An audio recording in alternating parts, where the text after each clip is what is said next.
اس صورت کی ابتدا سے لے کر آیت نمبر 27 تک توحید اور آخرت کے متعلق اللہ رب العالمین کا بیان ہوا ہے، جن میں ہم نے یہ باتیں ملاحظہ کی کہ کفار مکہ نہ صرف یہ کہ اللہ رب العالمین کی وحدانیت کا انکار کرتے ہیں، بلکہ وہ اس بات کا بھی انکار کرتے ہیں کہ مرنے کے بعد ہم دوبارہ زندہ نہیں کیے جائیں گے۔ اس پوری گفتگو میں جو ان کا مرکزی ہدف تھا وہ یہ کہ رسول اللہ صلی اللہ علیہ وسلم کو ان کی رسالت کی جیسی عظیم ذمہ داری سے پیچھے کر دیا جائے اور آپ کو ہٹا دیا جائے، آپ کو اس قدر ڈسہارٹ کر دیا جائے کہ آپ خود اپنے پرانے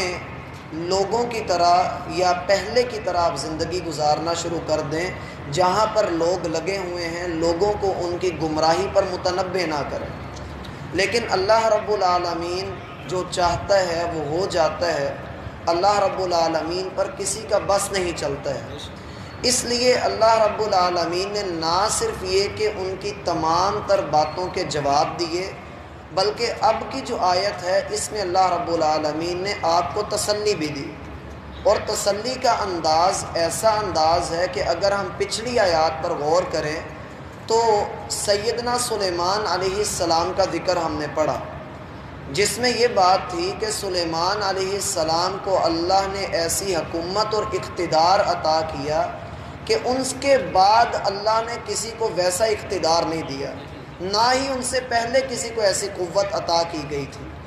گویا اللہ رب العالمین نے اس بات کو بیان کرنے کے بعد اب جو بات بیان کی ہے کہ اے محمد صلی اللہ علیہ وسلم، آپ کو نہیں بھیجا مگر سارے لوگوں کی طرف ہم نے آپ کو رسول بنا کر بھیجا ہے۔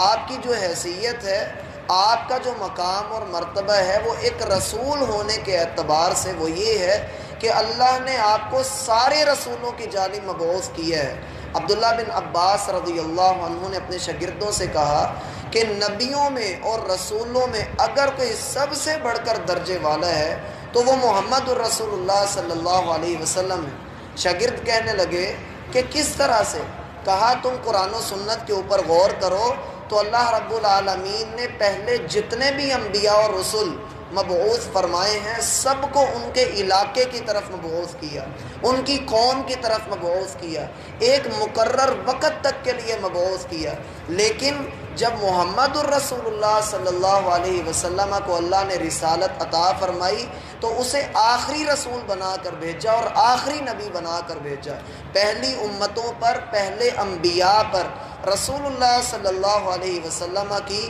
5 بڑی فضیلتوں میں سے ایک فضیلت یہ بھی ہے کہ آپ علیہ الصلاۃ والسلام ساری انسانیت کی طرف مبعوث کیے گئے ہیں اور آپ کے بعد کوئی بھی نبی نہیں آئے گا۔ اس لیے اللہ رب العالمین فرماتے ہیں وَمَا أَرْسَلْنَاكَ إِلَّا كَافَّةً لِلنَّاسِ، اے محمد صلی اللہ علیہ وسلم، لوگ اگر آپ کی رسالت کو جھٹلاتے ہیں، آپ کے رسول ہونے کا انکار کرتے ہیں، تو آپ کو اس بات کی فکر کرنے کی ضرورت نہیں، کیونکہ اللہ خود آپ کی رسالت کی گواہی دے رہا ہے۔ وَمَا أَرْسَلْنَاكَ إِلَّا كَافَّةً لِلنَّاسِ، بھیجنے والے ہم ہیں، مبعوث کرنے والے ہم ہیں، رسول بنانے والے ہم ہیں، تو ہم ہی آپ کو بتائے دیتے ہیں کہ جیسے ہم نے بادشاہت سلیمان کو عطا کی تھی، کیا کمال بادشاہت تھی، ہم نے آپ کو کمال رسالت عطا کر دی ہے، کمال نبوت عطا کر دی ہے، اور اس نبوت کا خاصہ جو پہلے انبیاء کے ساتھ بھی خاص تھا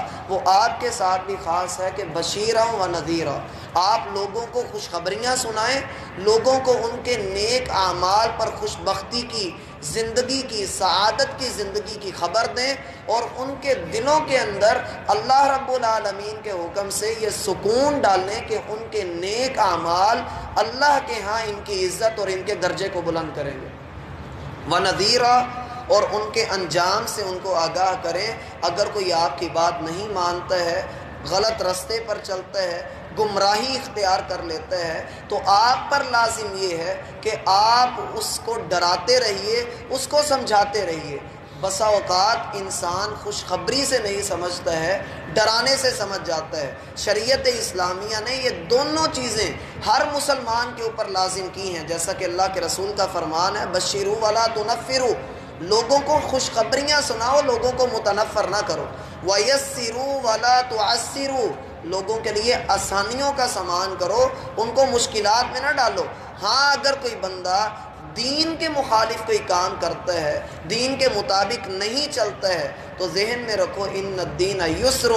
دین آسان ہے، اور جو کوئی دین سے ٹکر لینے کی کوشش کرے گا وہ اپنے انجام کا خود ذمہ دار ہوگا، دین اس کے اوپر غالب آ ہی جائے گا۔ وَمَا أَرْسَلْنَاكَ إِلَّا كَافَّةً لِلنَّاسِ بَشِيرًا وَنَذِيرًا، سارے لوگوں کی طرف ہم نے آپ کو مبعوث کیا ہے، کسی ایک کو بھی باقی نہیں چھوڑا کہ اس کے لیے کوئی اور راہبر آئے گا۔ ہم نے آپ کو سب کا راہبر بنا دیا ہے، چاہے جو لوگ موجود ہیں یا موجود نہیں ہیں، ہم نے سب کی طرف آپ کو مبعوث کیا ہے۔ آپ کے دین کی حفاظت اللہ رب العالمین کے ذمے ہے۔ وَلَٰكِنَّ أَكْثَرَ النَّاسِ لَا يَعْلَمُونَ، اکثر لوگ آپ کے اس مقام کو نہیں جانتے ہیں، آپ کے مرتبے کو نہیں سمجھتے ہیں کہ آپ کا مقام اور مرتبہ کیا ہے۔ اس میں اللہ رب العالمین نے نہ صرف یہ کہ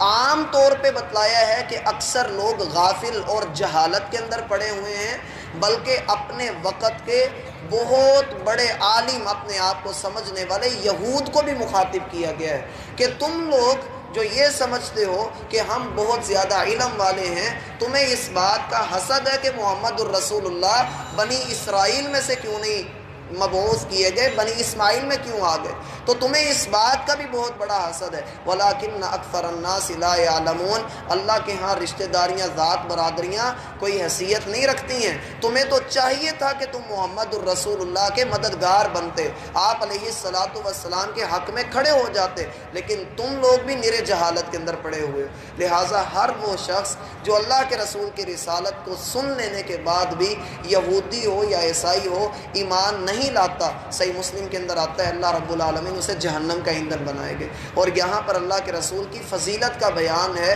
اس امت کی فضیلت کا بیان ہے کہ اسے اللہ نے قیامت تک کے لیے شاد اور آباد رکھنا ہے۔ اللہ رب العالمین ہمارے معاملات میں